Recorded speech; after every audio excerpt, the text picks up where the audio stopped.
So hello, everybody. I'm Anita Finley, your Zoomer Times TV host, and we're going to talk about the organization that's my favorite. I've talked about it. By the way, hello, everybody. I always try to wave so you know I'm here. It's not just a stationary picture. And you'll see Rick Aspden, who is the, who actually, I always want to call you the, you're the deputy CEO, aren't you the CEO now? Not yet, not yet. It'll be official, I think, in February. But yeah, I'm the deputy CEO. Okay. Well, he's for me, he's the CEO. He's great. He knows everything going on, and he's of course with Farm Ministries, which everyone knows I care so much about. I see the good that they do no matter what, and I have so many questions about this whole COVID. Last time I spoke to someone from Faith Farm, nobody had gotten COVID who were there. Is that still true? There is currently no one in the program, no one on our campuses with COVID, no. Yay. So you're doing the right thing. Well, we're praying like crazy, and then we're also trying to do everything, you know, that's responsible as we can. But you're still using your trucks to go and pick up things. Absolutely. And so people wear masks, and they're just very careful, I guess. Right. You know. So how's that working? 6 foot distancing, and you know, doing the things that we do normally, wash our hands and do those kinds of things. We've been blessed. Well, you know, there's a lot of sales going on. We just had someone on from real estate, and sales of real estate really going. So that's when you all come in. You pick up things, you bring new things in. Yes. Yeah. We do a lot of that, picking up furniture. You know, a whole home pickups. You know, where maybe a family member has passed on and they've donated the entire home because they live up north or whatever, and they donated the entire home to the furniture to Faith Farm, and so we'll go and pick up the entire home, that's a real blessing when we get the opportunity to do that. So I'm going to ask you a strange question. Has anyone donated their home to you? Their home? Yes. Actually, I believe they have. Yes. Oh, yes. I was hoping that would happen. If it's a home that oh my goodness. Yeah. You think so? I'm pretty sure. I'm pretty certain of it. And I know they donate cars and they donate boats. Yes. Yeah. Those are very much appreciated. Although all the above is appreciated. Any usable item is appreciated, you know. I'd like to see when you get a call about their boat and then you have to go pick it up. Good luck, right? Well, fortunately, before I went into full-time ministry, I was a contractor, and I still have my big truck that I used to drive when I was a contractor, and so I'm able to use my personal truck and go pick up the vehicle for the ministry. Oh, I love it. So they call and they say, I know, how can you pick it? We'll be right there. Don't worry. Don't give it away. We're coming. That's right. We'll do whatever we got to do to you know. I know. and you still having the auto sales and the boat sales, and I know you've always had them. Do you have them once a year now? No, we stopped having the auto auction, and we have them on sale. Whenever we get them, we put them out for sale immediately. As soon as we check them out the best we can and clean them and put them out for sale. The ones that are saleable, we put out for sale immediately. That's wonderful. And how do people know about it? Well, they just, we put it on social media and stuff like that as soon as we get a car. And then, of course, we put it out front of the Boynton Beach campus. And so if they see it driving by, they know those cars are for sale out there. And so it's been much more beneficial for us doing it that way. I think it has been, because now you have bidding on it. They see it and, oh, that's a wonderful idea. Right. And I know at one time, because I used to always go there when you had these sales, I thought they were pretty neat. You had vans. The RVs are very popular now. Maybe nobody's donating them now. Right. We've had several fifth wheels that were donated. We have all kinds of vehicles donated to us, and we try to utilize everything that we can for the ministry. I know you do. One thing that someone asked me, so you have how many meals again every day? You with all your campuses, how many meals approximately? I know sometimes you don't have as many people, On a but yearly basis, it's about 400,000. Oh, 400,000 meals. And do you get donations from Publix and places like that with their old bread or things that maybe We get donations from several places that we go and pick up in Fort Lauderdale, Boynton Beach, and in the Treasure Coast. We pick up food donations, absolutely. And so Yeah. people know that they can do that they can donate to you. Right. Yeah. Because some places won't take that, and I'm so glad that you will, because I'm not talking about food. That's been at a party. I'm really talking about packaged foods. Right. Yeah. Yeah. I mean, we can't go to a home that just had 25 people party and Right. but like Trader Joe's and some of the other bigger places, they don't are gracious enough to donate food to us. Yeah. Yeah, that's so great that you do that. But let's now go into the whole idea of people coming there, not just delivering things, but now wanting to buy. Tell everybody, kind of walk through what it's like if someone hasn't been to Faith Farm, which amazes me. Everyone seems to know about Faith Farm. But tell us what it's like when they go in, what they see, what they can buy, and every room is filled. Well, depending on which location you go to, because each location has its own, culture and own nuances, so to speak.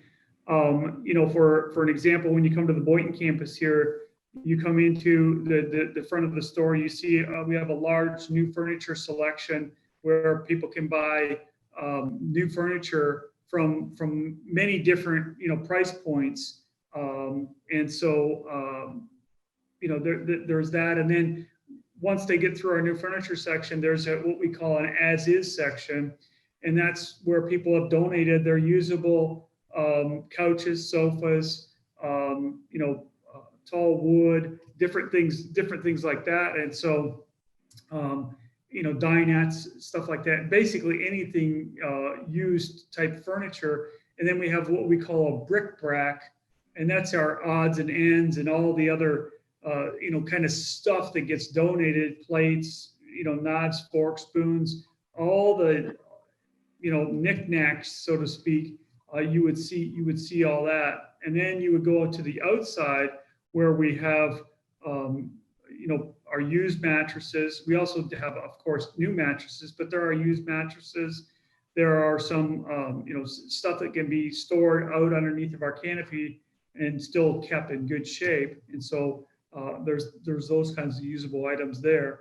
Of course, we have clothing. We have a large selection of clothing that is, a favorite item of many people. And so people come in and buy. You can shop quite extensively for not very much money when it comes to clothing at a thrift store.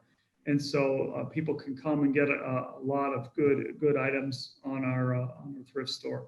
We also have an eBay platform where we've been doing some stuff on eBay also, and so that's a kind of and Etsy also. One of the things that we do at the Okeechobee campus is we're actually manufacturing furniture, and so the men are actually building the furniture themselves. And so we have a platform on Etsy, and then we also sell those items at our 3 thrift stores as well. And so we sell dining tables. We're selling bedroom suites that are made by the men in the program. And that's something new. I didn't know about that. Yeah, it is something new. In the current season that we're in, we're having a hard time. We're having a little difficulty getting some new furniture. So solved now. We're having some times, and so we just started making our own. And so it's been very, very beneficial. Great products, and they're made by the men in the program. And so it's a way that you can support not only the program, but the men doing what they do to create an industry in order to support the program. That's great. One thing that I remember when I was there, I did buy some bikes. Right. And also you have refrigerators and stoves and washing machines. Yes. Yeah, we have a very big appliance department. Basically, anything that you can think of, you can pretty much find it at Faith Farm. With the exceptions of propane tanks and hazardous type items, Right. and then of course stuff that you need licenses to sell. We don't sell like guns and stuff like that. Of course, we don't sell those things. But the other thing that I wanted to share with everybody, that if you have some nice piece of furniture, but it's not perfect, and you drop it off, they're going to make it perfect. They now have such skilled people. They'll varnish it. They'll do everything they can to make it look beautiful. In fact, even though I didn't need anything, I used to go visit there and visit the Boynton store, and I wanted to buy some of the things. They were unique. They were beautiful. They have the chairs that cost thousands of dollars, and they have those that you sit in and your feet go up. In fact, the problem with it is if you see it, you better buy it, because it may not be there tomorrow. Right. Yeah. We have an amazing amount of product that comes into our stores, and some of it is absolutely beautiful, and at one point was very, very expensive. And so some people just want new, and so they when they donate their stuff, and you can get some very high quality pieces for not really a whole lot of money.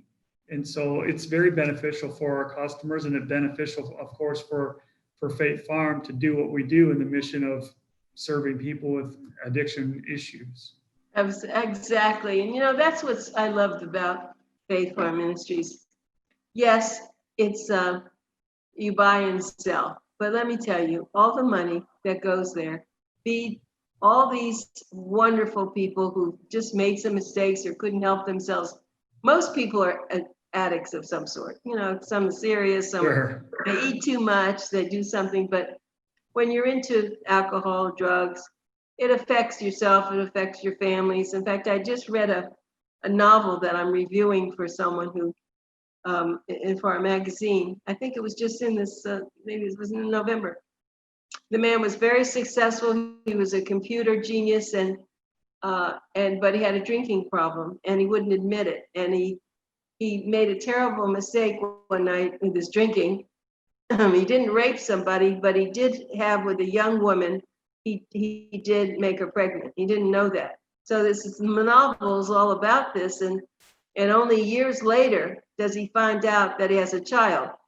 And Wow. I bring that up because I'm sure that this has happened to a lot of your people. I mean, when you're an alcoholic or you're in drugs, you don't know what you're doing. It's not that you're a bad person, you just don't know. Right. And so it's a forever thing. Right. Yeah. Unfortunately, some of the consequences of the behavior while you're in your substance abuse state can be life-changing and lifelong consequences. Up to and in taking the life. I was studying a piece from one of our government agencies, and they were quoting a statistic that's just heartbreaking, that 79,000 people died of just drug overdoses alone in 2019. That's not including alcohol, that's just drug overdoses. And so, I was interested, so I looked and did some research, and there was only 54,000 soldiers that died in the Vietnam War over a 10-year period, and we got 79,000 dying in 1 year because of substance abuse overdose. And so it's a real for deal. We're used to the pandemic term, but it definitely is a serious issue in our nation. My guest is Rick Aspden, and he is the, do I pronounce that right, Aspden? I usually just pronounce it Aspen, just like Aspen, Colorado. Aspen, okay, Aspen. I know the D kind of messes you up. Aspden, Yeah. and he is the deputy CEO and of Faith Farm Ministries, and smart, kind, all the things that usually attracts people to work there. I mean, I've known so many of the people who work there, and they're gems, and it's because you have such a mission. That's why, people without a mission who are just working for money, and of course you don't get rich working at Faith Farm, but You don't. no, I know, but missions are very important. No matter if you're into childcare or whatever you are, all those people who are the medical personnel today working with COVID, they have a mission. Their mission is healthcare and helping people. That's what they do. And we heard on one of our other interviews, a woman, an author, and it talked about her daughter getting COVID, who was an adult. She was in for 20 days, 20 days, and she did get out. But when the doctors finally said, all we can tell you to do is pray, just pray. We're doing everything we can, but you need to pray.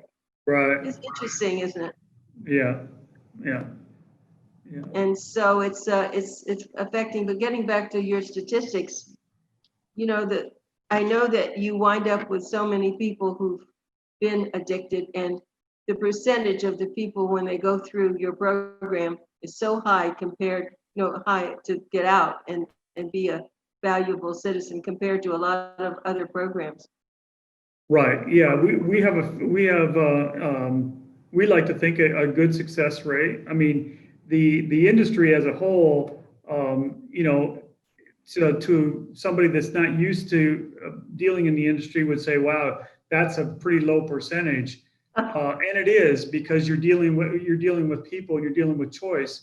But when it's all said and done, we feel our percentage of people that go out of the program and live in recovery, they live a productive life, not only for the Lord, but for themselves. And we see that percentage is beginning to rise more and more as we make subtle tweaks, so to speak, to the program. And we're always trying to do more, and we're always trying to do it better. And so, our philosophy is we strive for excellence, and what we end up with, God's grace will cover. And so that's kind of where we're going and how we operate. I wish we could drop you into every city in the country.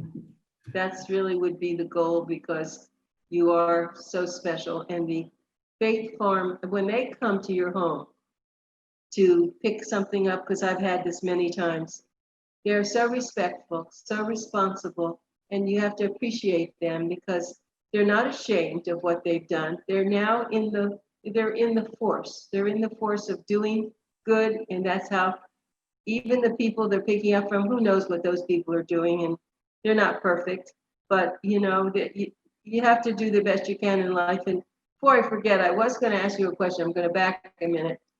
You said no one's had COVID, but yet you do allow the families to come in once a month or once a week. I don't know what, but do they have to come in with face masks? You're still allowing the families to come in?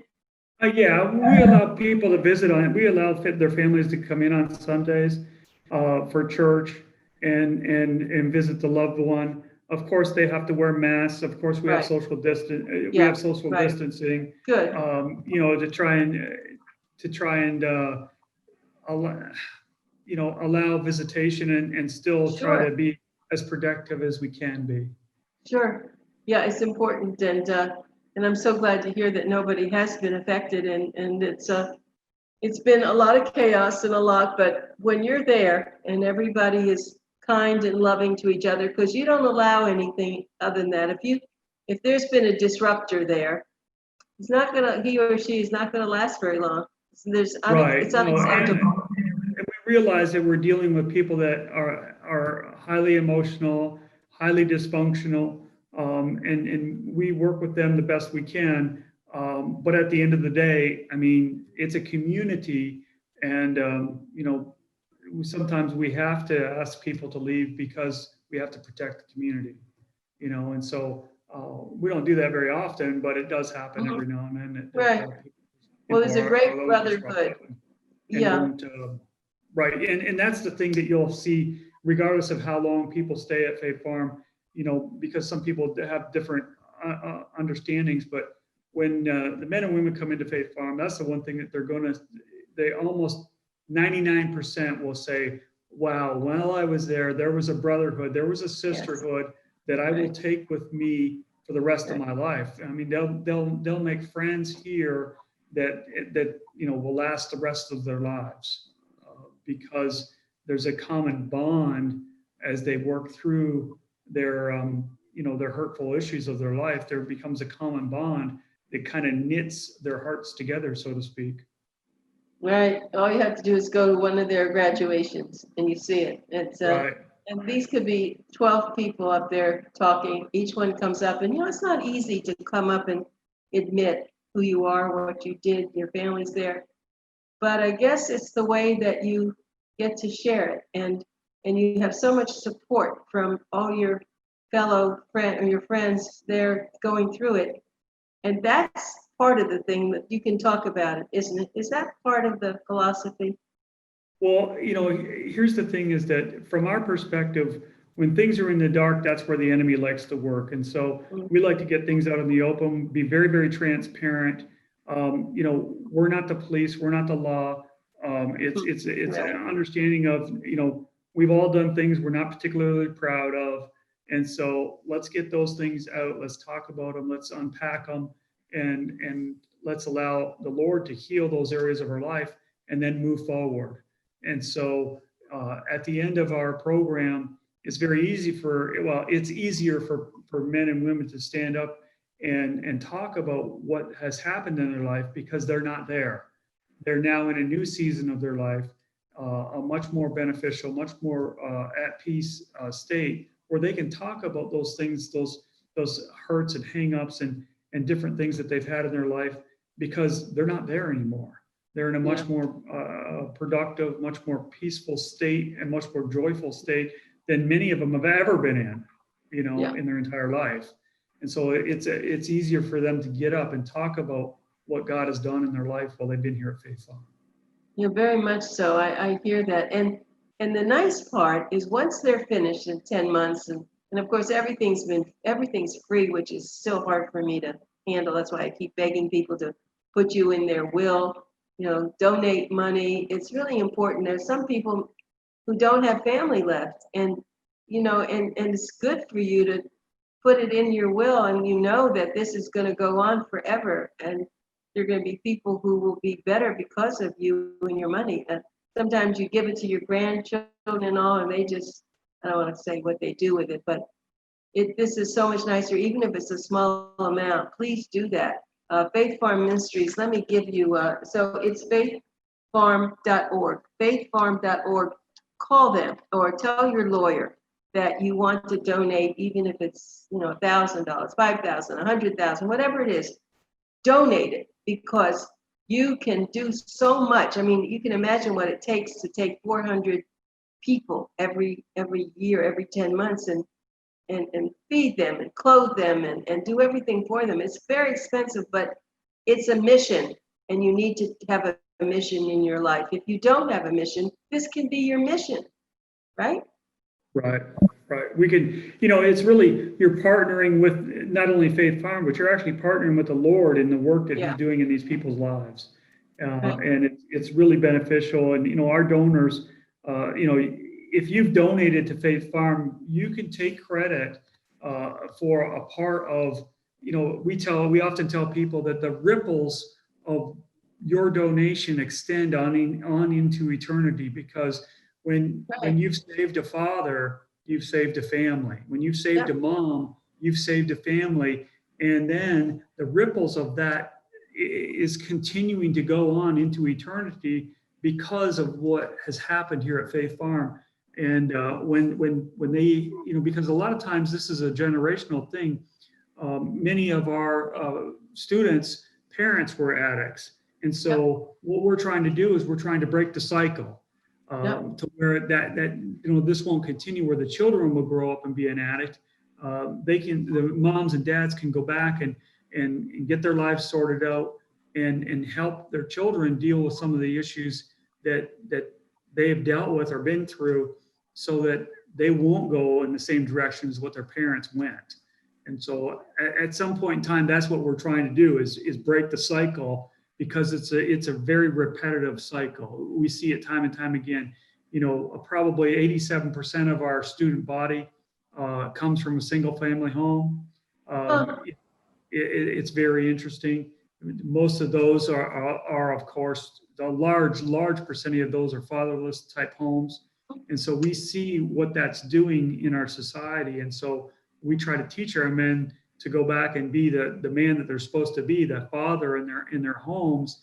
And we've seen a lot of fruit from that type of teaching. And we've seen a lot of fruit in the lives of the children of these people, of our students as they've come through the program. We're really excited about the pilot program we're running right now as we're beginning to expand Faith Farm Ministries into a family type ministry, where we've got a pilot program going right now in our Okeechobee campus where we're ministering to the entire family. And so it was a student that's went through our initial 10-month phase and has wanted to stay on in our advanced phase. And so we've invited his family to the campus, and now the whole family is being ministered to, because, this is a family unit problem. It's not just a person problem. And so we're very excited about where we see that going in the future as we move forward.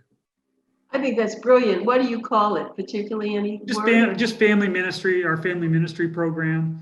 I think that's like fabulous. I said, we're trying to develop that as we go. We've got a pilot going on right now. It's been very, very beneficial, like extremely beneficial. So in the entire family's lives, of course, wife and two daughters, and we've seen that. I mean, the children and the wife have grown so much. It's really, it's really exciting to see what's going to happen. And as this program begins to unfold in the future, what the Lord is going to do in that area. So that's beautiful. I can see it right now, because when a person does come home, he or she has to now fight what happened before. And right. if they don't understand, they think they understand, but doing the family together, that is I love that idea. Congratulations to whoever thought that, but I think that's going to catch on, and everyone's going to want that, aren't they? Most people? Well, I mean, a lot of our student body, the high percentage of our student body have destroyed their lives in such a way that they don't have any family. And so, but the ones that do, and are able to do this, it's very beneficial in their lives. Not everybody's able to do it. We understand that, but the ones that can and we feel are qualified for the program, is something that we want to foster and develop over the years. Oh, I love this. So thank you for sharing that with us. That's really important. My guest is Rick Aspden, and he is the Deputy CEO of Faith Farm Ministries, and you can donate by going to faithfarm.org. Yeah, that's so positive. The other thing I think is important to share is that once someone finishes the program, you also help them to go to college a little bit and to, see what else they're going to be able to do when they leave. Right. We've partnered with South Florida Bible College, and they've been amazing people to help us. So when a student comes into the program and doesn't have a high school education, it's mandatory for him to be in GED classes. And so whether he gets his GED or not, he's working towards his GED while he's here at Faith Farm. Good. Of course, we do have many of our students get their GEDs. If they work hard, they can get their GEDs before they leave Faith Farm. Fabulous. And then they can actually get some college credits. If they work towards that, they're able to do that. And then, again, we partner with South Florida Bible College in Fort Lauderdale there. And, we have several of our advanced students and now people that we've actually hired are getting trained at that college, because they're equipping people for the ministry. They're equipping people to help do this work. And so Right. Dr. Mary Drabeck is an amazing individual. She's the president of South Florida Bible College, Yeah. and just Right. an amazing partnership that we've developed over the years. Thank you. Well, we've just run out of time. I hate it because I love for you to talk because I learned so much. And congratulations on your new program. That's going to be great. And thank you for sharing what you do. And we're going to all continue to try to drive more money there and keep people from going there. You know, let's not do this. Let's be good citizens and don't have to go. But if you do, there is a place. Thank you That's so right. much, Rick. You're just a All right. pleasure to talk with. All right. Well, God bless you. Have a great day. Thank Yeah, you. thank you. The same to you. Yes. Okay. Be safe. Take Yep, care of yourself. sure will. Okay. Bye. Bye.